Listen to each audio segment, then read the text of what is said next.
Fala aí, meus queridões e queridonas do sétimo ano, como é que vocês estão, minha gente? De boas? De boas, vambora. Ó, segunda parte da nossa revisão. De novo, ó, nenhum mistério para essa prova, nenhum mistério, já tá tudo dito, já tá tudo aí, ó, é só brilhar. A verdade é essa, é só pegar a prova e brilhar. Por parte. Aula passada, o que fizemos? Pra vocês terem dimensão.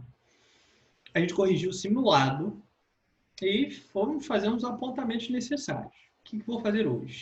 Já vou projetando tela para vocês. Tá? Vamos corrigir os exercícios do livro, né? Vou amarrar eles e eu vou revisar com vocês, inclusive em cima dos slides que eu vou enviar. Tá? Eu sempre ofereço os slides para vocês também. Os pontos centrais que vão cair na prova. Tá? Mistério? Nenhum, minha gente. É só ser feliz. A gente está falando de expansão marítima, a gente está falando do processo de crise do feudalismo e centralização monárquica, de boaça, de boaça. Então, ó, estamos a postos ao cafezinho aqui, hoje cafezinho. Ó, agora é só revisar. Se liga, minha gente. Deixa eu jogar aqui a telinha para vocês verem. Tá aparecendo aí, imagino, blá, blá, blá. Vamos brincar de revisar esses temas todos. Galerinha, se liga. Deixa eu projetar aqui, apresentar grande para vocês verem. Os exercícios do dia 6, tá? Que eram exercícios que teriam ido para o dia 30, mas teve aquela coisa lá do adiamento, dos feriados, quando a pandemia. Foi para o dia 6. Molezinha, vamos só. Número 1, na página 158 do seu livro. Havia muito interesse das classes sociais europeias para que se consolidassem as grandes navegações. Quais eram esses interesses? Bicho, olha que pergunta simples. Quais eram os interesses dos europeus com a expansão marítima? Chegar às Índias, fazer o comércio das especiarias, buscar metais preciosos, ouro e prata, buscar novas áreas comerciais. Então, a expansão marítima ela atende a diversos interesses dos europeus, sobretudo dos poderosos, porque ela estava baseada, sem dúvida, num amplo movimento econômico. Fazer a expansão marítima, buscar novas rotas para as Índias, mobilizava vários interesses econômicos. Mais comércio, mais expansão comercial, mais especiarias, mais ouro e prata. Então, isso faz com que a burguesia mercantil, os reis e setores da aristocracia tenham muito interesse nesse processo. Achem muito interessante, muito lucrativo patrocinar e investir nesse processo. Porque ele, sem dúvida, trazia de pontos positivos para a gente vários avanços econômicos. Pronto, amarramos a questão. Só isso. E boas. 2. O termo especiaria designava, nos séculos XIV e XV, condimentos usados pelos indianos, né? Entre outras palavras, os temperos. Até hoje, esses produtos são reconhecidos e muito apreciados por quem gosta de variedade e temperos. Cite os principais produtos procurados nas Índias. E aí, ó, massa. Pimenta do reino, cravo, noz moscada. Esses condimentos, canela, esses condimentos eram usados para quê? Na culinária europeia. Inclusive, cheguei a explicar para vocês, era uma forma não só de temperar os alimentos, mas como conservá-los e, sobretudo, em alguns casos, disfarçar o gosto já daquela carne passada, daquela carne já que não está muito maneira. Tá? Porque, como tinha explicado para vocês, veja, as formas de manutenção, as formas de conservar os alimentos no final da Idade Média ainda eram muito precárias. Ou se salgava, ou em alguns casos banha. Mas em ambas as técnicas daquele período, não tão sofisticado, o que se acabava tendo às vezes era uma carne um tanto deteriorada. Então esses temperos também têm essa função, eles mascaram o sabor da carne. Tá? Eles melhoram o sabor, disfarçam aquele gostinho do passado.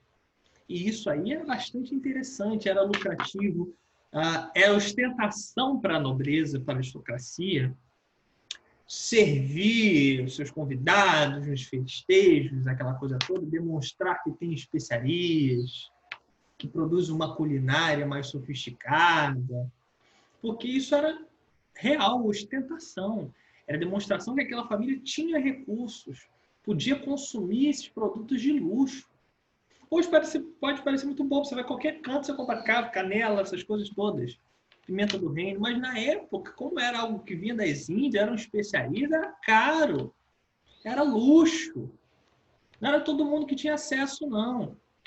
Isso fazia com que, além de tudo, esses condimentos trouxessem status. E status é sempre importante.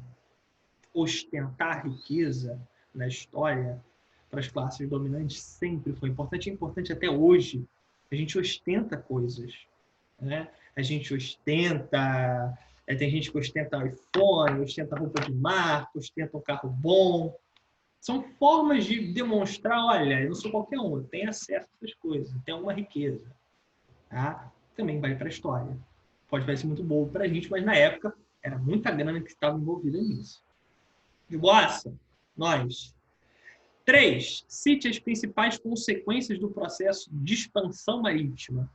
Olha, pensar as consequências da expansão marítima é outra moleza, porque é formidável. Primeira, a gente pode dizer que é o primeiro processo, o primeiro passo de globalização da história do mundo. Então, das primeiras consequências, as principais consequências, maiores vínculos comerciais entre os continentes. É como se o mundo se estreitasse, se aproximasse. Com a expansão marítima, agora se tem mais relações comerciais com a África subsaariana, na Ásia, com as Índias. E uma das grandes consequências, a gente pode dizer que uma segunda grande consequência foi, entre aspas, a descoberta da América, a conquista da América pelos europeus. Que introduz um novo continente para eles, um novo mundo na dinâmica econômica. E isso tem uma importância chave. Belezinha, galerinha? Suave? Suave demais. Brinca! Então, até aqui, veja, a prova está bem nesse sentido. São as questões que você já conhece os desdobramentos disso. Então, não tem grandes mistérios. Tá? Agora, os exercícios do dia 23. Vamos a eles. Falando assim, parece aquele cara que faz a apuração no carnaval. Vamos, eis as notas. Portela, nota. Então vamos lá. Vamos aos exercícios do dia 23. Número 1. Vários historiadores acreditam que a globalização teria se iniciado com o processo das grandes navegações. Analise essa afirmação. Acabei meio que dando a resposta. O que é uma globalização? O que esse conceito representa para a gente? Globalização vem de global. Então, quando estamos falando de globalização, estamos falando de que o mundo mais interligado, mais vinculado, menos afastado. Né? Antes das grandes navegações do período medieval, os contatos, por exemplo, dos europeus com o sul da África eram muito circunscritos, quase inexistentes.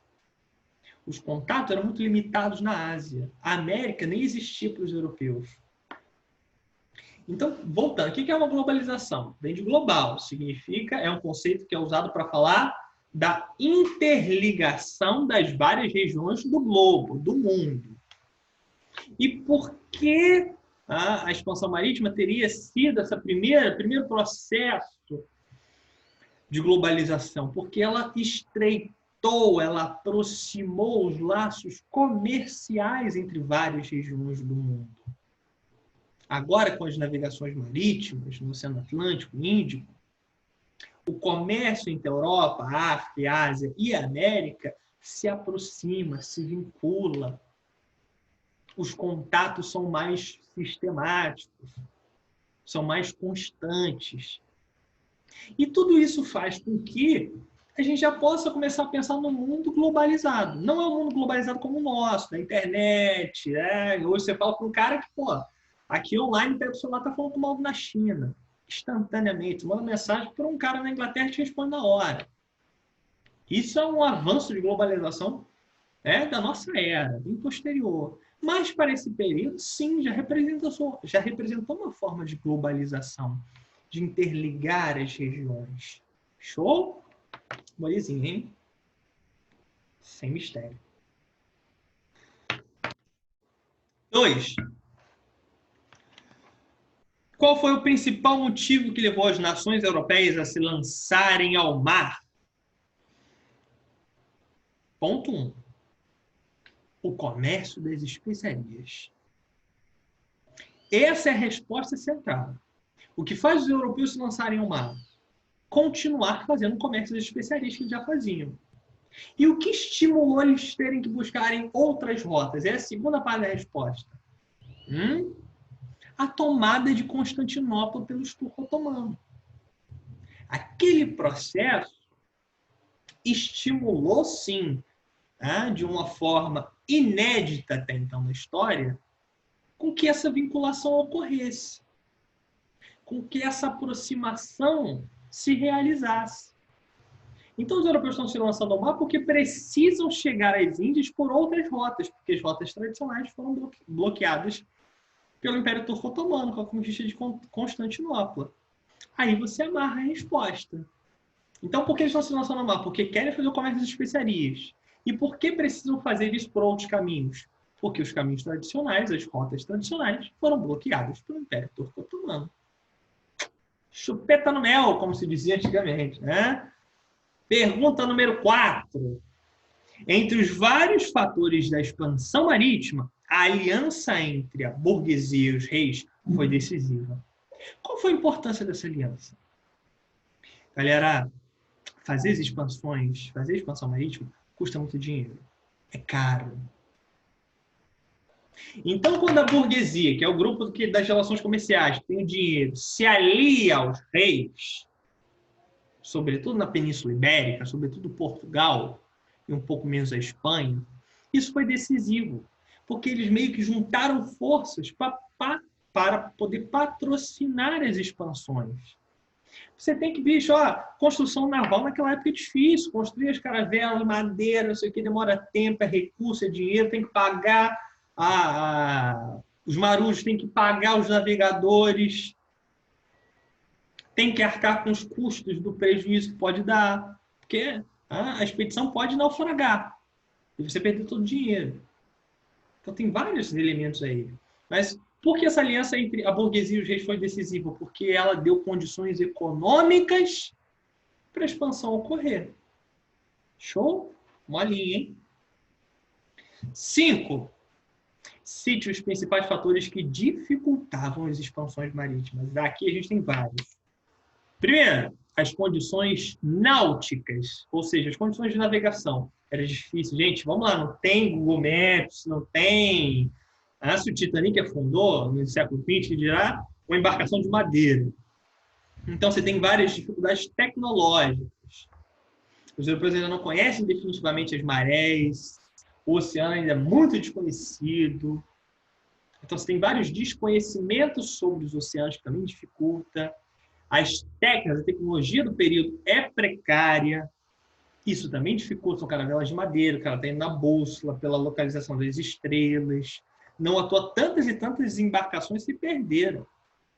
A chegada de Colombo aqui na América nada mais foi do que uma expedição que se perdeu e foi parar na América, veio parar aqui. Então, tudo isso dificultava, tornava caro o tempo que se levava. O terceiro fator, o tempo que se levava para chegar nas Índias, também é outro fator de dificuldade. Tornava a expedição cara, difícil de se fazer. E tudo isso colaborava para ser, sem dúvida, um fenômeno complicado. Mas mesmo sendo complicado, mesmo com tudo que está envolvido, ainda é feito. E por que ainda é feito? Porque dá muito dinheiro, dá recurso, é vantajoso. De boa, minha gente? Tranquilão? Brincadeira de criança, não acha não? Brincadeira de criança. Agora vamos dar uma passadinha, tá? Nos nossos slides, só para a gente rememorar um pouquinho como é que eram esses processos, etc. Né? Voltando só para te ilustrar. A gente está tratando do processo de centralização monárquica e a expansão marítima comercial.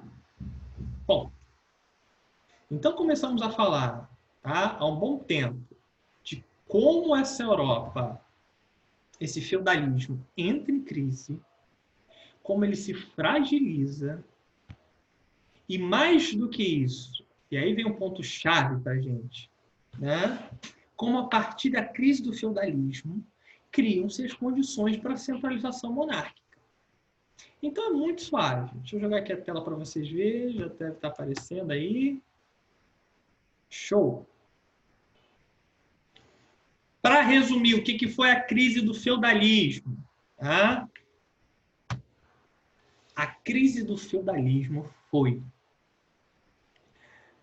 o processo no século XIV e XV de fragilização da economia feudal.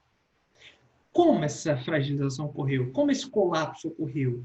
Por conta de 3 fatores. A peste negra, as guerras e as fomes.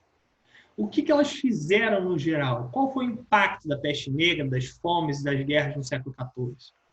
Elas mataram pelo menos 1/3 da Europa.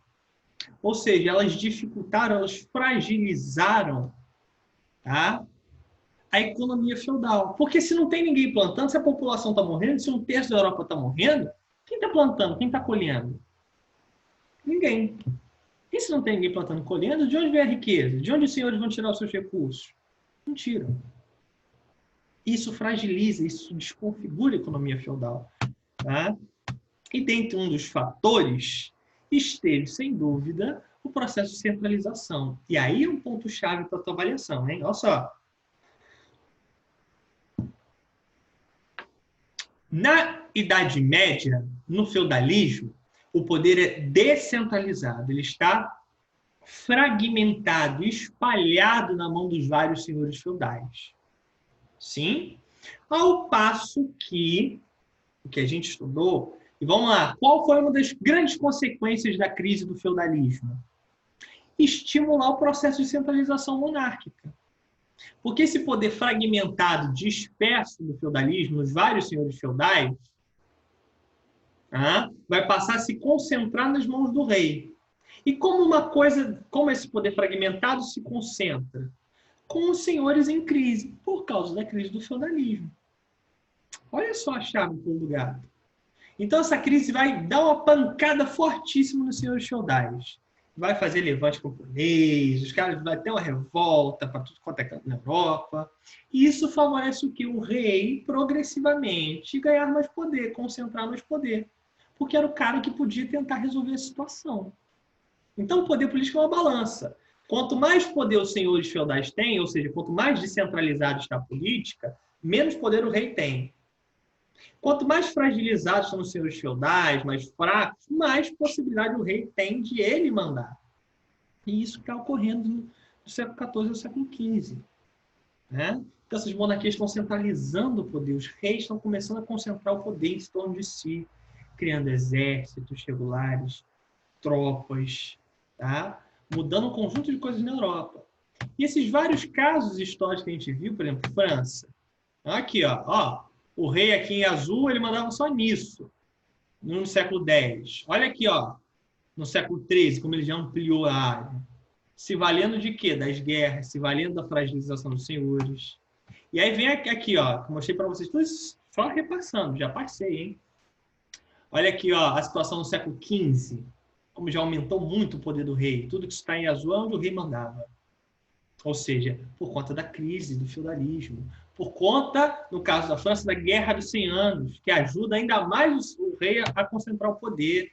A Guerra dos 100 Anos foi um processo chave, uma luta entre Inglaterra e França, que deu, tanto para a Inglaterra quanto para a França, mais condições do rei concentrar o poder. Tá? Isso auxiliou no processo de centralização monárquica. Porque o rei tinha que ser o cara para organizar os senhores, para organizar as batalhas, para mobilizar os vassalos. E tudo isso dava a ele mais prerrogativas, mais poder. Isso foi essencial no processo de centralização. Beleza? E tudo isso aqui eu mostrei para vocês, as imagens da Guerra dos 100 Anos, Joana d'Arc, o peso que isso teve na história francesa, como o rei conseguiu concentrar o poder, se valendo desses conflitos. Na Inglaterra, algo muito similar. As batalhas, a Guerra dos 100 Anos, a Guerra das Duas Rosas, como a gente viu, tudo isso estimula, favorece o quê? Enfraquecer os senhores e aumentar o poder do rei. Tá? A mesma coisa vale na Espanha e Portugal, ou seja, na Península Ibérica. E qual foi o grande processo lá? O processo de reconquista. Aqui está a Península Ibérica na Idade Média, tá? Ou seja, onde hoje é Portugal e Espanha, que foi tomada pelos muçulmanos, pelos mouros, tá? Na Alta Idade Média. E o que a gente vai assistir ao longo da tal da Guerra de Reconquista de Portugal e Espanha ao longo da Idade Média? Eles sistematicamente expulsando, pressionando para baixo até expulsar os mouros, os muçulmanos. E essas guerras favoreceram o quê? O rei, tanto em Portugal e depois na Espanha, terem mais poder. As guerras sempre fragilizam os senhores e ampliam a capacidade do rei, dele, rei, seu dirigente, seu manda-chuva, porque precisava de alguém, um cara para dirigir a guerra, para organizar os esforços. E o rei sempre aparece nesses processos como uma figura importante. Aqui, ó, a Península Ibérica no século VIII, aqui no final do século XV, expulsando os mouros dessa região. E tudo isso foi importantíssimo. Foi chave naquele processo. Tudo bem, galera? Tranquilaço? Zero dúvidas até aqui, né? Inclusive, gente, qualquer questão, dúvida, é só me mandar mensagem, Instagram, igual vocês fazem, às vezes no WhatsApp. Tamo junto. Por fim, o segundo tema, está projetando para vocês aí, é a expansão marítima. Nosso segundo tema da prova.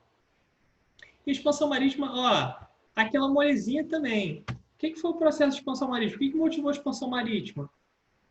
Busca de metais preciosos, mais relações comerciais, o comércio das especiarias. Isso estimulava essas rotas tradicionais aqui que eu mostrei para vocês, que eram históricas com a Ásia, com o Sudeste Asiático, com as Índias, onde eu estou passando o cursor, que sempre foram importantíssimas. Tá? E é nesse período do século XV, inclusive, que eles também estão melhorando as condições dos navios, estão aprendendo mais técnicas de navegação, estão se desenvolvendo nesse sentido. Tá? E, inclusive, ampliando isso, mostrei para vocês a arte da cartografia, ou seja, produzir mapas, que era importante. Não tem como ter expansão marítima sem mapa. Tem que saber se localizar. Esses europeus estão avançando nisso. Apesar dos mitos do mar. Você acreditava que a Terra era plana, que ia cair, como vocês estão vendo aí em um dado momento. Kraken, sereias, um monte de mitos, um monte de medos do oceano. Mostrei todas essas imagens aqui para vocês, demonstrando como os europeus representavam esses temores do mar. Tá?